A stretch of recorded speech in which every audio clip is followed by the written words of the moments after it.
Fast and Furious. Whew. One of the most controversial franchises ever. Let's go. So, what are we up to now? Fast and Furious 9? Listen, I have a huge history with this series. Been watching it for as long as I could remember. So I would say I'm a fan, but take that with a grain of salt because I do see the flaws in these movies. It's just that I enjoy them for what they are, you know. Popcorn flick, dumb fun, whatever you want to call it, right? So when I see a lot of people on social media talking shit about, you know, the series, how it should have ended a long time ago, yada yada yada, I'm just like, if you don't like it, then just simply don't watch it. Now, I made a video back 2 years ago, basically reviewing all the movies and talking about my thoughts on them. So go check that out if you want to. I'll leave it up there or like down in the description box below. I'm not going to repeat myself too much here. All I'm going to say is that one of the most common things I've seen people say is that the Fast and Furious should be about racing. You know, bring back the Fast and Furious that was all about the racing. Well, it truly never was really about the racing.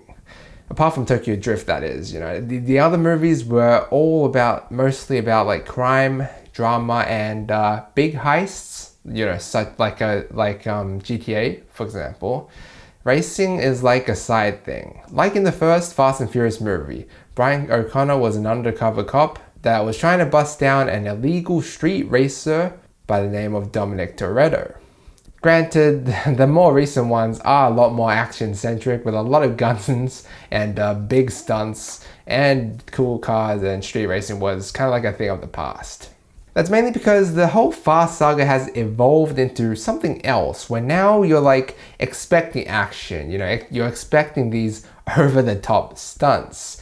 And Fast and Furious 9 follows a very similar path. In Fast 9, we see a lot of familiar faces such as Tyrese Gibson, Ludacris, and Michelle Rodriguez, but this movie focuses much more on Vin Diesel and John Cena's characters, you know, the Toretto brothers. While Dominic Toretto is living a quiet life off the grid with Letty and his son, they know that danger lurks around every corner, and this time, the threat is more personal, and forces Dom out of hiding along with his crew to take down one of the most skilled assassins and high-performance drivers they've ever known, Dom's forsaken brother. Let me start off by saying I still remember when the trailer for this movie first dropped. I was in Malaysia doing an internship. I even created a video about my initial thoughts on the trailer on this channel, which I later unpublished and uploaded to a different channel. You can check it out if you want. I'll leave it down somewhere in the description box, for example.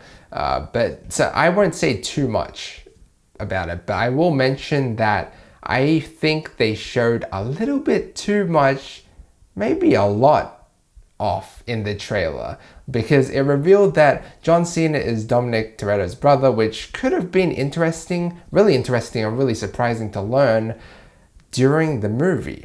And also, Han is alive. They could have hinted that vaguely in the trailer instead of just showing him. I would have definitely thought this movie a lot higher or a lot highly if that was the case. Sure, marketing and whatever, but there's definitely ways of like doing that without being so, you know, upfront about it. Anyway, in terms of this movie, I didn't really mind it that much. First of all, it seems like they just keep adding shit, like John Cena, for example. There was no mention of him in any of the previous movies. They just added a lot of new plot and a lot of new context in this movie. But I get it. It's just to like kind of spice up this series a lot more. And if I look at it that way, you know what? It's pretty cool. I honestly don't mind that. John Cena as Jacob Toretto was a nice addition, as his motives and desire to take down his brother does make a lot of sense. It's more interesting as well because now it's very personal. It's not like the original crew, you know, taking down a bunch of nobodies just like any other generic action movie out there. But listen, I can see a lot of people picking apart this movie because there's a lot of things that don't make a lot of sense. Now, I'm not gonna spoil them, of course, but so many points in this movie, I was just like, what the fuck? Really? But then again, it is Fast and Furious. There's some movies that you just have to take seriously, and then there's Fast and Furious. There's so much wrong with these movies, but at the end of the day, it's just dumb fun. And when you've been watching these movies for quite some time, you learn to know all of these characters and their personalities and their traits and what they are, or what type of character they are in this crew. So it's even more fun. But you know what we watch the Fast and Furious movies for now? Or at least me. It's the epic stunts and the jamming music. Well, in Fast and Furious 9, we don't get a whole lot of that. Sure, there are some pretty over-the-top stunts, and they were pretty decent, but compared to other Fast and Furious movies, they were smack bang average. And where's the cool music? There really wasn't that many really jamming tracks to listen to, and the best song out of the whole entire movie was saved for the end credits. Man, I still remember that building to building jump in Fast and Furious 7 and a whole lot of other stunts in the other movies that had you at the edge of your seat and your heart just pounding. You know what's funny? It's that I realized Roman is the only sane one within this group. There was one scene where he was like, how have we not died? You know, we've gone through so many missions together, done so many over-the-top shit together. How are we still alive? Like, the fuck? And I thought that was like something to joke at the movies, to joke at the Fast and Furious franchise. I mean, because hey, at least they acknowledge how over the top and highly unrealistic these movies are.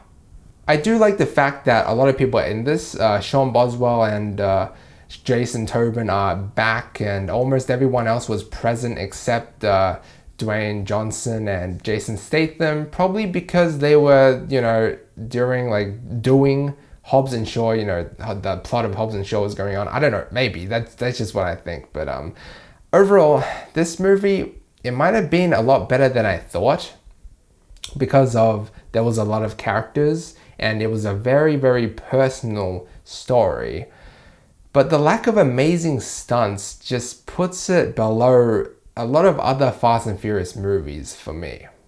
I know, there were some pretty over-the-top ones that were decent, but I still don't think they were as good as some of the other ones I have seen in this series. Also, the ending was very sudden. It was not as emotional as I was expecting, and what happens to John Cena's character in relation to Vin Diesel's character wasn't very fulfilling. And Charlize Theron as Cypher. Now, she had a very minor part in this movie, despite being a very big part of the previous movie. And I mean, what happens to the villains isn't very satisfying at all as well. I feel like this movie just could have been a lot better. Now, before I give you my final rating for this movie, I have to mention something else that I nearly forgot. Han's reason for being alive is fucking terrible. I expected better for such an integral character and one of my favorite characters in this Fast and Furious franchise. I'm going to give Fast and Furious 9 a B-,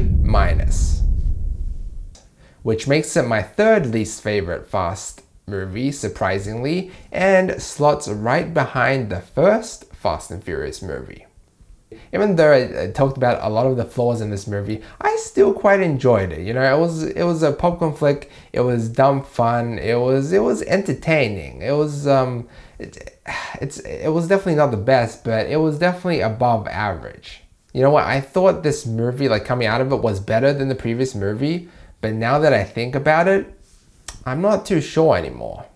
Then again, this list was made 2 years ago, where I rewatched them all the movies in the series last, so my thoughts might have changed. But regardless, This was not the best Fast movie, but definitely not the worst. It was just like kind of like middle of the road. As a movie by itself, you know, B minus, pretty decent, you know, like above average slightly, just like I said. Will it change your life? Absolutely not, unless you haven't seen a Fast and Furious movie before. But anyway, guys, that's it. Thanks for watching. Let me know what you think down below. Like and sub if you enjoyed. And as always, feel free to check out any of my previous videos. Until next time.